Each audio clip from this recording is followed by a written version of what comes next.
हाँ, तो आज किसके बारे में बताने वाला हूँ, देख लो। आज इस युद्ध के बारे में बताने वाला हूँ, कयादरा का युद्ध या कयांद्रा का युद्ध, दोनों का नाम एक ही है। कहीं कयादरा मिलेगा, कहीं कयांद्रा मिलेगा। ये कहाँ है? ये गुजरात के आबू पर्वत के एक जो दर्रा है आबू पर्वत में, वहाँ पे एक गांव है छोटा सा, कयादरा का युद्ध, यहीं पे युद्ध हुआ था। अब किसके किसके बीच हुआ था मैं ये बता दे रहा हूँ। देखो, ये युद्ध मेनली जो हुआ था आपको इतिहास में मिलेगा किसके किसके बीच हुआ था। तो यहाँ पे मिलेगा आपको मोहम्मद गौरी, यहाँ लिख लेना आप, मोहम्मद गौरी वर्सेस मूलराज द्वितीय। ठीक है, ये हुआ था मूलराज द्वितीय।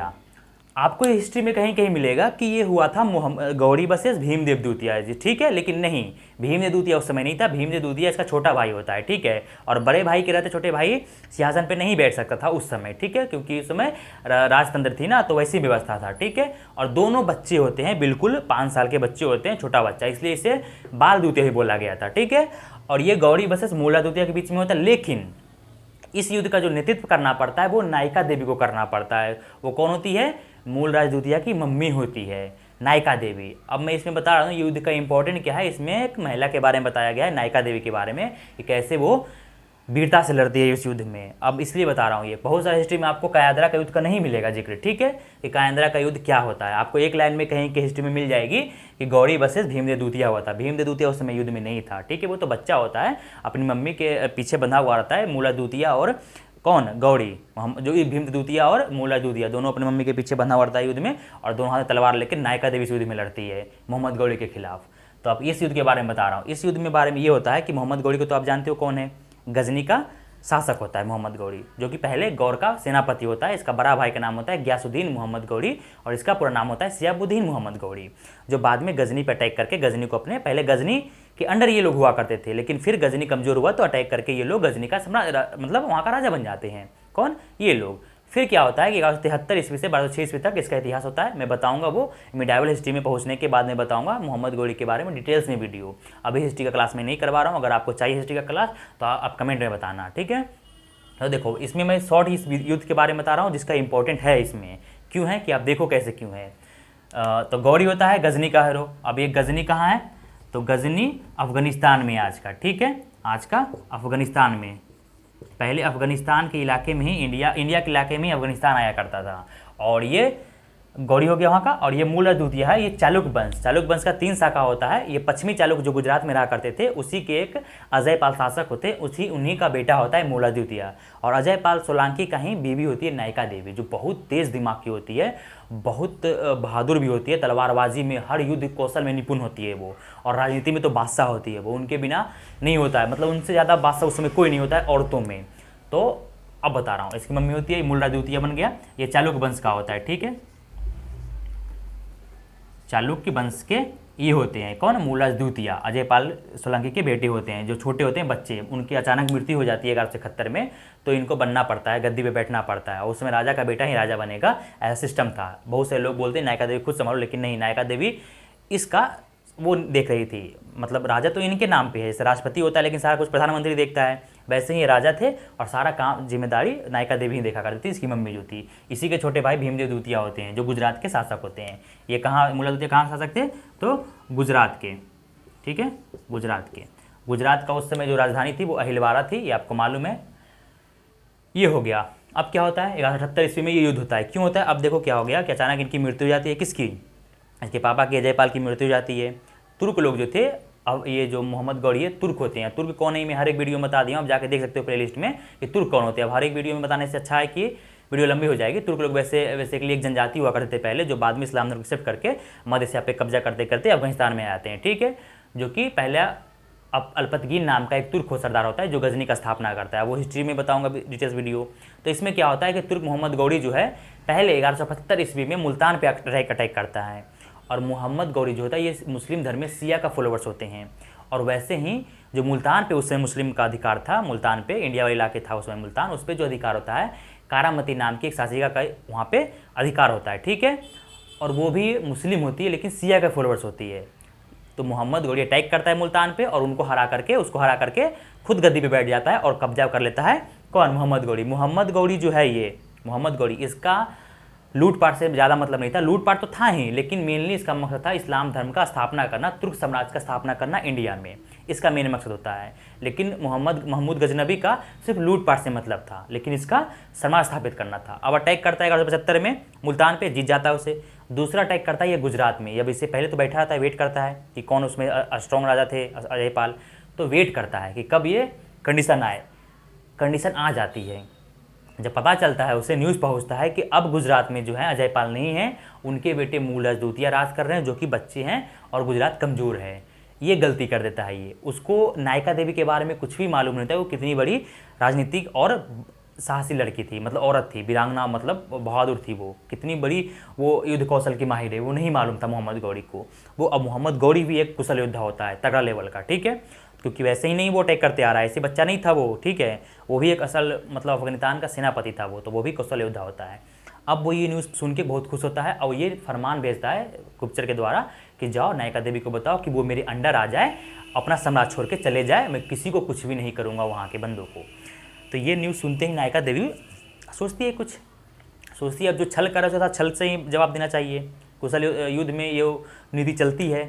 तो ये बोलती है ठीक है, फरमान दे देती है, वापस भिजवाती है कि ठीक है जाओ बोलो मैं उसके अंडर आ गई हूँ, गुजरात को छोड़ दी हूँ और मैं कहीं और बसने चली गई हूँ। तो ये लोग क्या करती है कि ये न्यूज़ पहुँचा देती है और नायका देवी बहुत तेज होती है।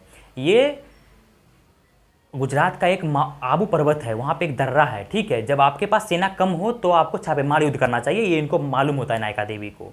तो नायका देवी हार नहीं मानी थी, वो यूज़ की थी अपने बुद्धि का।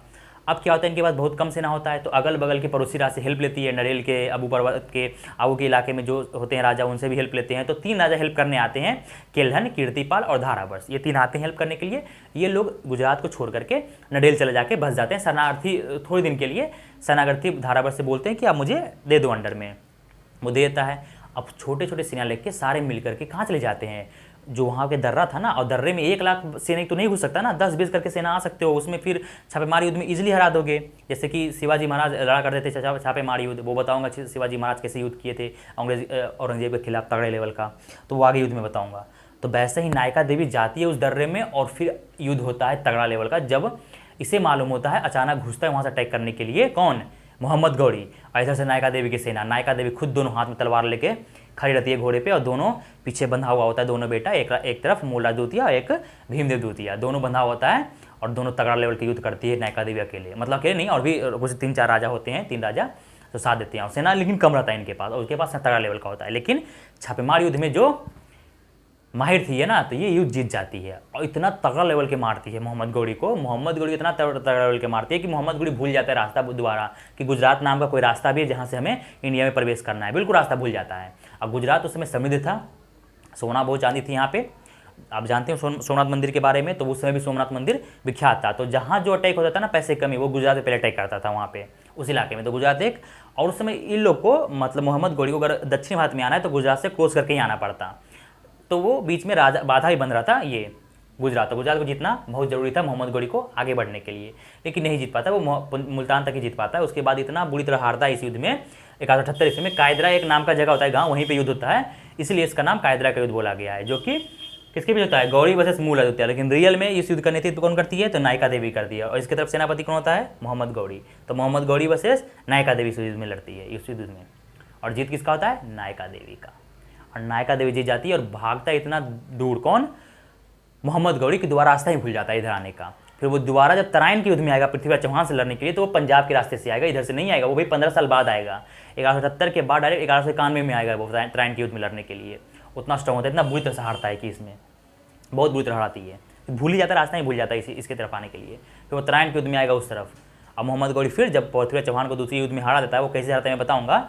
फिर वो तुर्क समाज स्थापित करता है या फिर मुस्लिम समाज स्थापित करता है इंडिया में, ठीक है, और फिर दिल्ली सल्तनत चलेगी उसके गुलामों का, वो बताऊंगा मैं आगे हिस्ट्री में। तो यही था इतना, कायदरा के युद्ध क्यों इंपॉर्टेंट है, क्योंकि इसमें नायका देवी लड़ती है। बहुत सारे जो औरतें अपने आप को पहले बोला करती थी कमज़ोर हैं, तो इनके बारे में जान लिया करो, एक बार हिस्ट्री में जाके पढ़ा करो, गुजरात की हिस्ट्री में तो पढ़ाया जाता है ये कौन थी ये। और कमज़ोर मानने का नहीं, औरत कहीं भी कमज़ोर नहीं है, आज हो चाहे बहुत पहले हो। हाँ, बहुत पहले कमज़ोर रखा जाता था स्त्रियों को, बहुत कम सुविधा दी जाती थी, आज भी सुविधा कम है। लेकिन अभी जो यूपीएससी में टॉप की है ना, वो 3 रैंक स्टार्टिंग में जो आया वो लड़की कहीं आए हैं, तो कहीं पे कमज़ोर नहीं। किस फील्ड में, आप सीबीएसई बोर्ड के टॉपर देखो या फिर आप किसी स्टेट बोर्ड का टॉपर देखो, अधिकतर आपको लड़की ही मिलेगी टॉपर, अधिकतर, ठीक है। तो किसी फील्ड में कम नहीं है, सुविधा चाहिए, लड़कों से किसी फील्ड में कम नहीं होती है। ये बड़ाई नहीं कर रहा हूँ, पता नहीं क्यों ऑटोमेटिक निकल गई मुँह से, छोड़ दी सब बात को, भूल जाओ। तो ठीक है, मिलते हैं नेक्स्ट वीडियो में। किसी और युद्ध के बारे में आपको जानना है कमेंट बताना, मैं बता दूंगा सारे युद्ध बारे में। वैसे मैं इंपॉर्टेंट जो युद्ध है जिसका कुछ ना कुछ महत्व है उसके बारे में बता रहा हूँ स्टार्टिंग से, ठीक है, युद्ध के बारे में, ठीक है। तो आप ठीक है, मेरे मुँह से ज़्यादा निकल जाता है कचरा टाइप का। तो इसके बारे में बता दिया हूँ। इसके बारे में बताऊंगा तराइन का युद्ध, जो मोहम्मद गौरी वर्सेस किसके बीच हुआ था, पृथ्वीराज चौहान के युद्ध। अब मोहम्मद गौरी एक नंबर का ढीठ आदमी होता है यार, वो कभी छोड़ता नहीं है, कितना भी हारे ना वो युद्ध करना छोड़ता नहीं है और एक बार फतेह कर लेता है। तो मोहम्मद गौरी साहब ये सीख सकते हो कि कितना भी हारो, कितना भी डिमोटिवेट हो, आप हार नहीं मानो, एक ना एक दिन फतेह है जब तक कि आप मर ना जाओ। तो प्रैक्टिस तब तक करो, लड़ो तब तक जब तक कि आप मर ना जाओ। ये मोहम्मद गौरी साहब सीख सकते हो, बाकी ज़्यादा कुछ सीखने की जरूरत नहीं है। और क्या सीखोगे, उससे ज़्यादा आपको सीखने की इंडियन हिस्ट्री मिलेगी। लेकिन हाँ, इंडियन हिस्ट्री रियलिटी जो है, मैं एनसीईआरटी के हिसाब से बता रहा हूँ, एनसीईआरटी के हिसाब से रियल हिस्ट्री जो है वो दबाया है गया इंडिया का, आपको कमज़ोर ही दिखाया गया इंडिया को, लेकिन इंडिया कमज़ोर कहीं भी नहीं था। इंडिया को कमज़ोर दिखाया गया है हिस्ट्री में। जहाँ इंडियन भारतीय राजा हारे हैं वहाँ पे डिटेल्स में बताया गया है, जहाँ इंडियन राजा ने विदेशियों को कूटा है वहाँ पे कम दिखाया गया है कि बस एक लाइन में लिख दो, वो भी ना लिखो, क्योंकि लिखा है इतिहास हमारे विदेशियों ने ही ज़्यादातर। तो इसके बारे में जो जानकारी मिलती है वो जो चंद्रवर बरदाई का पृथ्वीराज रासो है उसमें भी इसकी जानकारी है, किराडू का इसका लेख है उसमें भी इसकी जानकारी है, ठीक है। तो ये जानकारी का स्रोत हो गया है। अब ज़्यादा हिस्ट्री का डिटेल्स चाहिए तो अब हिस्ट्री क्लास में बताऊंगा डिटेल्स में। अगर आपको हिस्ट्री का क्लास चाहिए तो आप कमेंट में बताना। और मिलते हैं नेक्स्ट युद्ध में क्या, नेक्स्ट वीडियो में, ठीक है, बाय।